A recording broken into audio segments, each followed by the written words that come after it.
Hey, it's Kevin Lawton with the New Warehouse Podcast, bringing you a new episode today. And on today's episode, I am going to be joined by Casey Winans, who is the founder and CEO at Fullstride and a WMS lover. He's a WMS guy on LinkedIn, if you've ever seen him around there. So we're going to talk about today, of course, WMS. We're going to dive into some different aspects of that. We're going to talk about Casey's background, and we're going to talk about his company, Fullstride, as well, and what they're looking to do. So, Casey, welcome to the show. How are you? Thanks for having me. Yeah. Definitely happy to get you on. I think it's about time. I've been seeing you around the LinkedIn streets for a little while, so definitely good to get you on and kind of dive into this topic and really get your views on WMS, since that's your big focus. I see out there. So why don't you kind of first give us a little brief overview of your background and how you kind of came to found this company that you have now called Full Stride? Sure. Yeah. I've been around the space for over 20 years. I started out not knowing I was in supply chain. I came out, I didn't quite have a computer science major. The Yeah. school I was going to, they were missing a class. So I came out with what you would call management information systems. Okay. So more on the business side, but very heavy in engineering, computer programming. So I did that right out of school working for GE. Then I moved on to a startup that spun out of GE doing reverse auction procurement software, which was kind of cool. I Oh, got into some of like the interesting. early on like product ownership roles for a very small team, and then I moved on to I guess maybe like a 60 to 70 million dollar remanufacturer. I guess maybe that's the category they were in. And that's Mhm. where I got into building systems. And I didn't necessarily Oh. realize that was not what you did. Most people buy packaged software. So I did that for a few years. I learned a whole lot. And when I moved my family from Pennsylvania to North Carolina to take a job at Mm, Red Prairie, which is now Blue Yonder, yeah. that's when I discovered this concept of supply chain that I was in. And it all of a sudden everything clicked. I'm like, oh, this makes so much sense. Somehow or another, I wasn't well versed in that term, nor logistics. But once I got there, a lot of the knowledge and the skills I had picked up beforehand became very valuable. Mm, Just to give you an example, I built a parcel manifesting system, very deeply ingrained with UPS, and I learned a whole lot about the nitty gritty behind the scenes that you typically wouldn't see or be privy to when you're just using some software. So that helped me a lot, advise clients, and that was the role I took at Red Prairie, was the consulting side. So I would get in and do some configuration and maybe some enhancements, but most of the time I was with the business, learning that aspect of it, translating what they needed into something that the software would do. I did that for a few years, and then I followed a mentor to a 3PL that was based out of Canada. And I was there for about a year and a half. And I got to take what I had learned, but I guess maybe upgrade it to an extent because I was no longer mm. working for the vendor. So when there were design decisions or design flaws that came up, I didn't have to necessarily take it on the chin anymore and, Yeah. eat crow. I could actually talk about it and have an honest conversation and figure out, this is how we typically approach, said situation and move on. And Mm, I it was very rewarding. I got great feedback. And about a year and a half into that, Red Prairie and JDA merged, or one bought the other, however you wanted, semantics aside. yeah. And the mantra coming out of that was, we don't do customizations. Mm, So at that point, what was it? Must have been beginning of 2013. And there was all these big customers that had projects in flight, spending seven figures. And the question at that moment was, what do you mean you don't do customizations? I have a project mm, that's in flight. So so what happened effectively was there was this perfect moment where people could stand up businesses and get in there. So me and two partners that I'd worked with before, we stood up a company, and we basically met the needs of the market there, and we grew that. Well, I grew that with them for about 5 years or so. We went to just over 10 million in revenue, about 60 people, and we helped the big companies out there implement Blue Yonder or JDA at the time, whatever it was called. okay. And then after that, I split ways with my two partners. We had a different vision for the future. They Mm, wanted to pursue software. I wanted to pursue more of managed services in there, and it's two against one effectively, right? Three's a crowd. So I parted Yeah. ways. I had a non-compete for a couple of years, so I bounced around helping folks do business consulting and kind of do the pricing and strategy piece around it, so they could get past billable hours. That was one part of what I was working on, and then COVID hit. So that was a fun year or so, or most of a year, where there wasn't a whole lot going on, just Yeah. surviving effectively. Everyone was kind of in transition. And coming out of that, I took a role for about a year and a half working for a company called Open Sky Group. It was actually an ex-competitor of mine. Met the CEO at some event. We hit it off, and he wanted to transition to a solutions company. So we spent a year Mm, and a half standing up advisory, answering those early stage questions, and it was very rewarding. He retired, I moved on, and I started Fullstride. And effectively, it was the embodiment of everything I've learned over the last 20 years baked mm. into this company here. I want to do it differently. I want to focus on a smaller part of the market. And that's the mantra there. I don't know how much you want me to get into that now, or we'll come back to it, but that's Yeah, yeah, yeah. Let's come back to it because I want to dig in there a little bit to your background and stuff. I mean, it's very interesting, and I love the kind of culmination of everything coming together, and I guess starting doing supply chain logistics related stuff and not even knowing it at the no, time, right? So I mean, I'm curious, as you started to develop these types of things, looking at management information systems, obviously there's multiple different types out there that can be utilized through a business perspective, but you seem to kind of gravitated towards the warehouse management systems or WMS. So I'm curious, where does kind of that, because I will say that based on what I see you put out as content on LinkedIn and things like that. I mean, there's certainly a passion around the WMS side of things and a focus on that. So I'm curious why that kind of attracted you to that type of software, and what do you like about being involved with different WMS solutions or just talking WMS in general? sure. Yeah.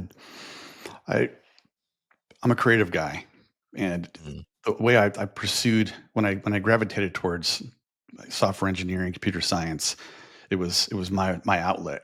It was something I discovered. I had never been around computers until college. This was still back yeah, like before people had cell phones, and yeah. so that was the early piece of it. And it just happened to be that I gravitated towards supply chain. It was serendipitous, really. GE was the huge employer where I grew up. So I got into some of the pieces there, and then I moved on to the next one. And it just happened to be there must have been some knowledge that I had that I didn't necessarily appreciate at that point that kind of led me that way. But the reason I really love WMS is because when you get into a warehouse operation, there are a lot of moving parts, a lot of surface area, Oh yeah. and if you approach it well, you can make something very productive, and you can do it very efficiently. Few people making them very, very productive that way. Or if you don't go into it right, and you can basically stop the business. So there's some risk involved, and it's a challenge. That right there is balancing those, making sure you can push the business forward. And I would have to say there was a point in time where I didn't feel like I loved WMS, and it was probably just after I parted ways with McGregor Partners, my first business, in that period of time in between where I'm like, I want something different. And during that reflection, I realized it wasn't the space itself. It was probably the size of businesses I was working with, and the Mm, expectations of working with one vendor. And I felt kind of boxed in. I mean, it's looking back at my career, I was never a great employee, and I think it was because I like to wear a lot of hats. I don't like yeah. being boxed in. I have ideas, and when you're working for a big company, which is what I had done for a big chunk of my career, is I had a specific role. So if business ownership was something that really, really made a lot of sense for me, and I love the challenge of putting in warehouse management systems and just working with a whole bunch of different people, right? They'll have Mm, value, they have insights to bring, and surfacing that is fun for me. So during that period of reflection, I realized the ones that I loved to work with were the ones that were just up and coming, right? They're getting their first systems, or they're early on in that growth. So there's like a growth stage going on versus mm, being very mature, and they're just replacing one with another, and you're doing very tactical work. I like to have influence over design and the approach, and then sharing guidance and my recommendations that way. So coming back around, it was, how do I do that? And that's working with the smaller businesses and looking at some different WMSs out there that might not be, the top, the big three or big four, however you want to put it together that way. And that's kind of where I'm at today. I love that space. Mm. Yeah, yeah, I think that's a great thing, and I can definitely relate to what you're saying. For people out there, believe it or not, I didn't always love warehouses. It took a little time in my career to really embrace them, and that's kind of how the whole podcast came together in itself. But yeah, I mean, I think it's great too, and I love to hear that it's you didn't want to be kind of stuck in that box, and you're broken out of that box at this point, right? With full stride, definitely fully and you're focusing on I mean, I guess tell us a little bit, full stride, like what's your actual kind of focus and target with full stride? Sure. Yeah. I guess to sum it up very succinctly, and then I'll kind of expand on it, is we help mid-sized businesses pursue their first WMS. And Mm. where we really focus there is the stuff that happens before you talk to a vendor. Yeah. So it's getting your house in order, and everyone kind of comes to the table. The basic assumption is, yeah, our processes are well defined. We're all on the same page. But when you start asking questions, it quickly becomes quite different when you get multiple answers to a question you thought would have one and it'd be simple. So Yeah. there's a lot of preparation that goes on before you look at a particular vendor or a set of vendors. So we focus there, and what we call that is clarity first, right? We get in there, we talk to leadership and the front lines, and we really kind of unpack what's going on and try to connect the dots between the two. You have business goals from leadership, and then you have frontline folks that are doing all the things that really are important or impactful for the customers at that last touch point. So there's this potential for a disconnect. And when you get them all talking and sharing that, then you can get the people that are doing the work in the warehouse. They understand how their contribution matters, especially when there's going to be a Mm. change. They understand how they can tie that back together, and it goes so much smoother versus the change that feels like it's pushed in Yeah, a silo. absolutely. So Yeah. we do a lot of that. Uh, that doesn't always mean that we're going to do a system right off the bat. It Mm. means that there's probably a lot of homework, and there usually is. Yeah. For a lot of companies, it's actually not only getting the processes well defined and getting all the different adjacent teams outside the four walls talking and working through all those points of conflict that you see. You see a lot of finger pointing, no matter the size of the business, but getting them to talk to figure out, can we get some guardrails in there? You know, Mm. I use the example a lot with sales. So they're talking to customers, maybe even customer service talking to customers, and you get a seemingly small change late in the game. And Yeah. there's a lot of ramifications for the folks on the floor. And of course, it's us versus them at that point. But if you can get them talking and sharing where those points of contention are, you can maybe work backwards and find out, is there a cutoff time that works for everybody? And you can figure those out. And if they're empowered with that, they can talk to the customer and say, hey, we can make that change by a certain part of the day. If not, it's going to be next day. And there you go. Mm. You give people choices that way, explicit choices. And there's a lot of that can go on. Yeah. Yeah, and I think that makes a lot of sense because it is at the end of the day. I mean, going back to where you said the change there, make the change smoother. I mean, a big part of putting in any system or any type of solution, just in general, is the change aspect, and I love that you said getting them to understand the why and their impact on that change as well. Is incredibly important to get that going and through that whole change management process. And I've certainly myself, as a previous warehouse manager, operations manager, have been at odds with a salesperson or two in my day when they're telling the customer something that operationally is not something that we've kind of set up ourselves up for, or been able to do, and then we have to kind of move a bunch of things around to make those things happen. But I think having those guardrails, like you said, is really important to do, and being able to build that foundation, I think, is a great thing.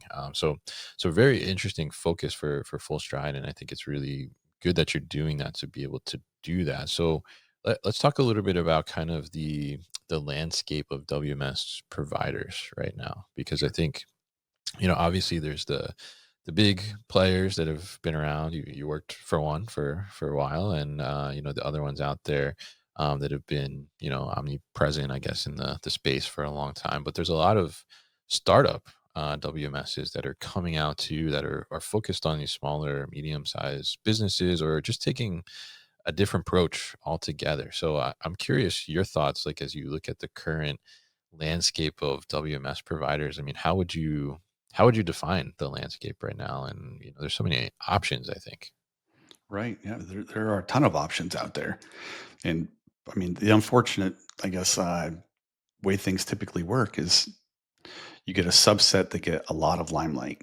The analysts Mhm. out there that they highlight certain ones for a bunch of different reasons. I could go in and tear that down for a bit and get very opinionated, but effectively they Yeah, have a leg up where the smaller ones don't necessarily, but they all come with, I wouldn't say baggage, but just very big expectations that are not always called out.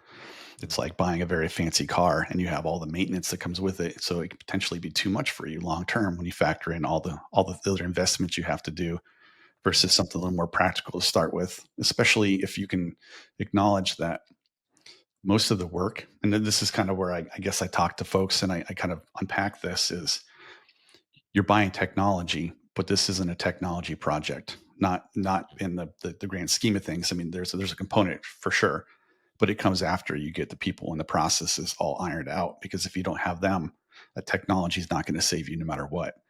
Yeah, Uh, Going back, I'm a fan of when I'm looking at where this is going right now. You have the established players, and there's a heavy emphasis on professional services. That's just been the model, and I think it came out of the fact that mhm, when it was on-premise software and there before the internet, you had armies of people to come out and do this work at some location, and it was yeah, complicated and very complex, especially when you get into the bigger vendors that almost like are like a Swiss Army knife, right? They do so many things, they cater to so many industries, and no matter what you do there, you can't hide all that complexity. So there's things there. So you need a lot of people to kind of get that going, and they try to simplify it.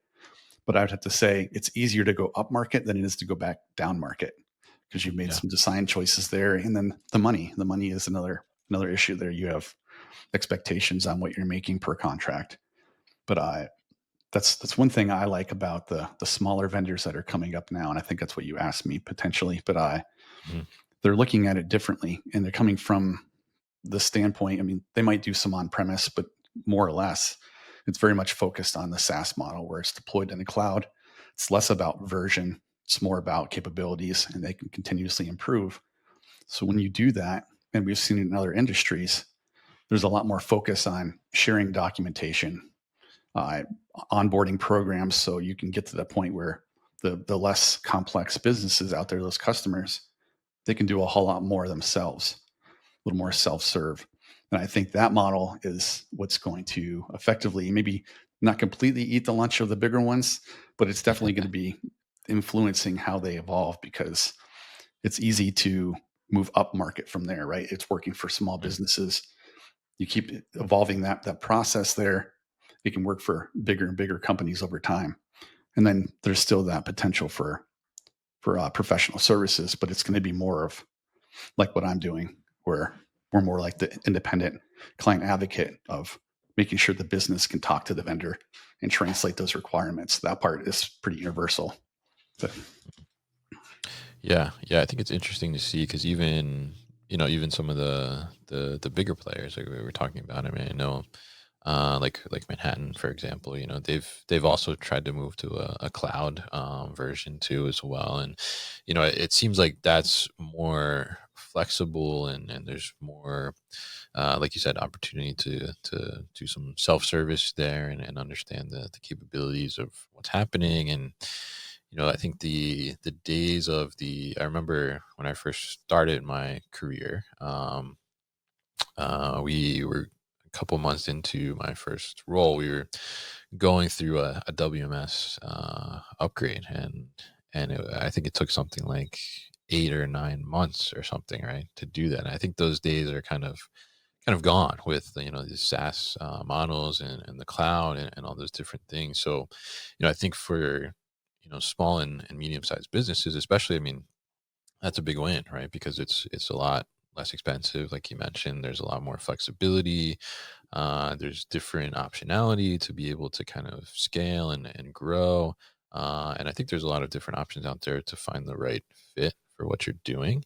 But I guess my question to you, I mean, for people that are in that position, and they're looking for a WMS. I mean, with the amount of kind of newer, I mean, we could call them startup WMSs in a sense. I mean, should they be cautious when considering those? I mean, what should they be looking out for? Or do you think that it's okay to, go after something new and a newer type solution?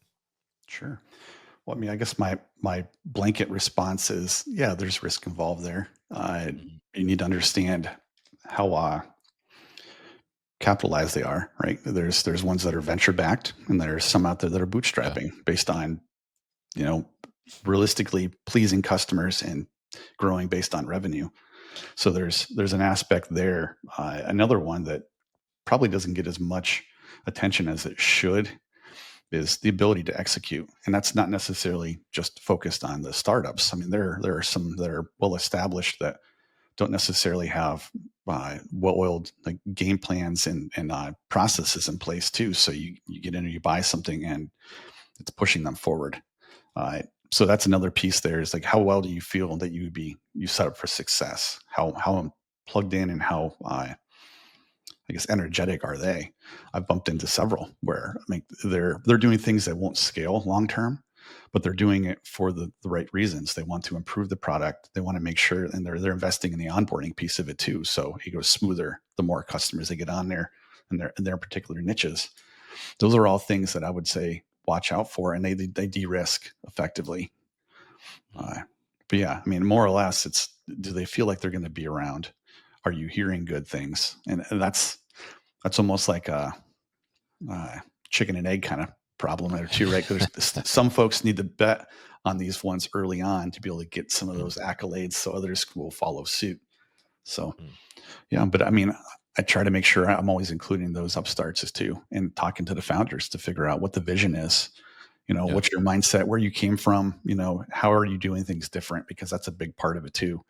You don't want to necessarily go out and build yet another WMS because there's a bunch out there.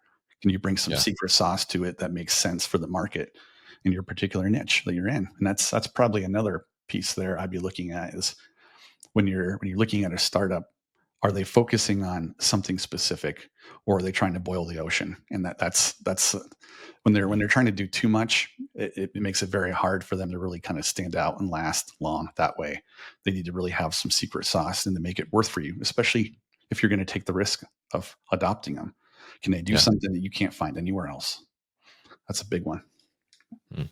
Yeah, yeah, I think that's a great point, and I think understanding the vision too is such a key there. Like you said, I think it's interesting to the position if you're one of those early adopters of like a new WMS, for example. I think it can be maybe advantageous to you as well because if they're still kind of building and they have this vision of other features they want to add and all these things. I mean, if you're an early customer and you kind of in a sense can help guide that a little bit to your own advantage, right? So you can kind of say like, oh well, this works for me, this doesn't work for me, or we should change it this way, and things like that. And I think and I've seen some of that certainly happening like in the market. And I think there's an advantage there too on that side. But I think it makes sense what you're saying. Like make sure that is this going to fit within the use case that you have with your business, and then is it also going to over time continue to evolve the way you want it to evolve, or that makes sense to you. So I think it's important to have those conversations with the founders, like you said. So very very interesting there. And I think in addition to seeing a lot of different approaches to WMS and lots of different options coming in the market. There's also kind of a lot of talk, especially with automation and robotics coming into the operations more frequently. And I think kind of that barrier to entry is getting lower and lower from like a cost perspective. So I think we're going to see, more penetration on the small and medium sized businesses as well. When we look at that, we have WMS, WCS, WES, all these acronyms, right? That we love in supply chain. But, as you start to look at that and you start to consider some of those things in your operational roadmap, I mean, how important is kind of the intersection of all of those? Because I know some WMSs now, like they're having warehouse execution systems kind of built in with them as well. But where does kind of that intersection happen, and how important is that into consideration of selecting the right WMS? Well, I'd have to say, since I'm working with folks that are pursuing their first, it's Yeah. not as much of a consideration at that point in time. Uh, Okay. but what I would like to say is that I think we interacted this morning actually on a post about AutoStore Yeah. bringing scaling down some of their Oh, for PO. automation. Yeah. Yeah, the PO. Yeah, Yeah. like that concept there gets me excited because that's something that you can bring in earlier than you traditionally could before. They were very capital intensive, and if you can bring that in, that accelerates the importance of some type of mechanism, WCS, Mm, WES, inside of the warehouse management system to interface with those and make good use of it. So I think that's probably a trend, and I'm just kind of going off script here to an extent, right? I'm just shooting from the hip. yeah. Is I see that being more and more important, right? And when we used to see the WES, WCS, and they were separate, it's because they Mm, were they were more or less attacking the top part of the market, right? They were like these big, yeah. everything was expensive at that point. So now you're kind of seeing them come down market, and it's more important to have a hybrid solution. And we're seeing patterns of integration and things like that that probably didn't exist 20 years ago. So I could see that being very beneficial. Especially this morning, I geeked out on that post. I'm like, that Mm, seems to be something that could be very useful for a prospect that I'm talking to right now, of yeah. moving from one system to another for an external reason. But there's always cost pressure, and that's where looking for ways to recoup margin and grow that. And there you go. There's something there that potentially could be a solution that helps on the smaller end of the business. And you deploy a couple of those, and you start to grow very economically. And in theory, right? This is all unproven at the Yeah. moment, but that's where my brain goes. I get excited about the patterns that I'm Yeah. seeing here, and like, does this work? Does it really pay out? But I think it will. Enough time. Mhm. Yeah. Yeah, interesting. And yeah, and PO, friend of the podcast. So shout out to PO. But yeah, I mean, I think their solution is certainly interesting, and it's certainly helping to, like I said before, kind of just lower that barrier to entry to automation and being able to utilize something like that. So I think it'd be interesting to see. And I think, it's seeing, kind of these things just get kind of built in together as like, packages kind of coming to market. I think that's where it's going to make the most sense for those small to medium sized businesses to be able to leverage some of these types of technologies and have them work. Because I think that's one thing too, like the difference between, some of the bigger players like you're talking about, early on, where things were costing a lot of money. Well, the bigger players, like, they got some money to play with, right? Whereas you get down to like a medium-sized business, especially a small business, they don't really have extra cash to play with and experiment and things. If they're going to invest in something, like, it's got to work, right? Because it's going to Right. take their business to the next level, like to maybe then, get to a point where maybe they can play around. But, I think that's important. So I think it'd be interesting to see kind of how that evolves a little bit, and those more of those kind of built-in packages and stuff come together. So I'm curious too, kind of the before we wrap up here, we had another little you're talking about interactions. I know we mentioned LinkedIn here a couple times, but this morning as well, there was a post where we both kind of commented on asking about, whether to if you're going to kind of go with off the shelf software versus making something custom in house. And you've kind of been on, I guess, both sides of the table in your career. So I'm curious to hear kind of your thoughts on that, and when does it make sense to try and do something custom or in-house versus, going off the shelf? Sure. Yeah. Uh, this is where I'm probably going to be kind of opinionated. So take it for what it is. But Sure, go for so it. early in my career, I built one. Yeah. But along the lines, consulting, talking to a bunch of companies since then, I've never run into a situation where I would have advocated for building your own. I've talked to uh, small and big companies that were coming from homegrown systems, and Mm, it typically all came down to technical debt and the cost to the business to maintain and keep those systems relevant. And then eventually they said, okay, well, people are retiring. We need to move, and it makes sense at this point to go to the off the shelf. And I think mm, another catalyst there, anyways, is the fact that early on, like there was the systems were much more expensive and cumbersome to take care of. If you go back 20, 30 years for this, that's where the dynamic was probably different.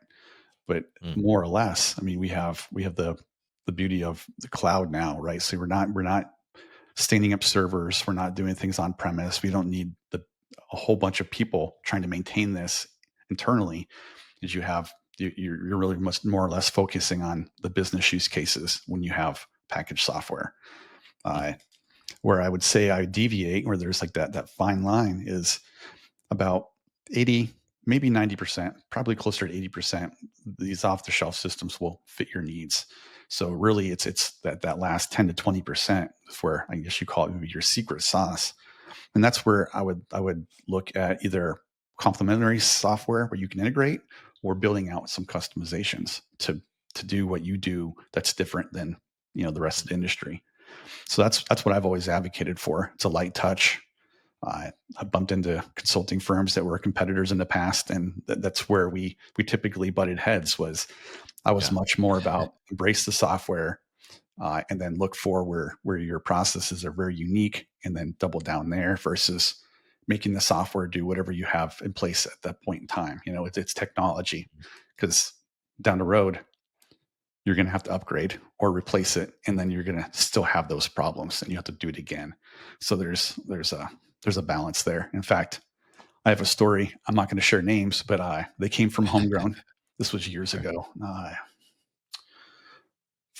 14, 15 years ago. They came Yeah. from their very big, multi-billion-dollar company. Came from homegrown. They bought a system, and instead of embracing it to an extent and taking some of the guidance, they Mm, chose to have the system behave like this old homegrown system.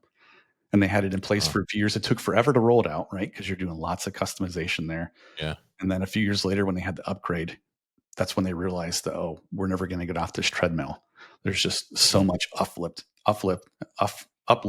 that has to happen ongoing. And it's like they came back and they're like, we should have taken your advice and really yeah. reevaluated how we did things, and then embrace the parts that aren't really critical to our business and do them the software way, whatever software we chose, and move forward. So I mean, there's a lot of that. So that's the recap. Is I just don't see Yeah.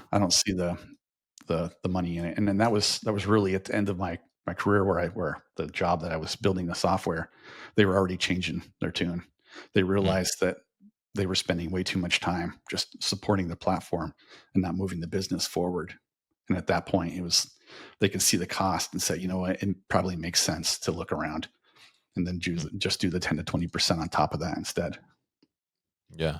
Yeah. I mean, that makes so much sense because I think too, like, part of it is, are you, I mean, are you like a software business or are you, a business that's trying to deliver goods to somebody, right? And I Exactly. think if there's no real like competitive advantage or, proprietary thing that you're going to develop, like, why are you going to do that? Because, there's so many options like we talked about in this conversation out there now.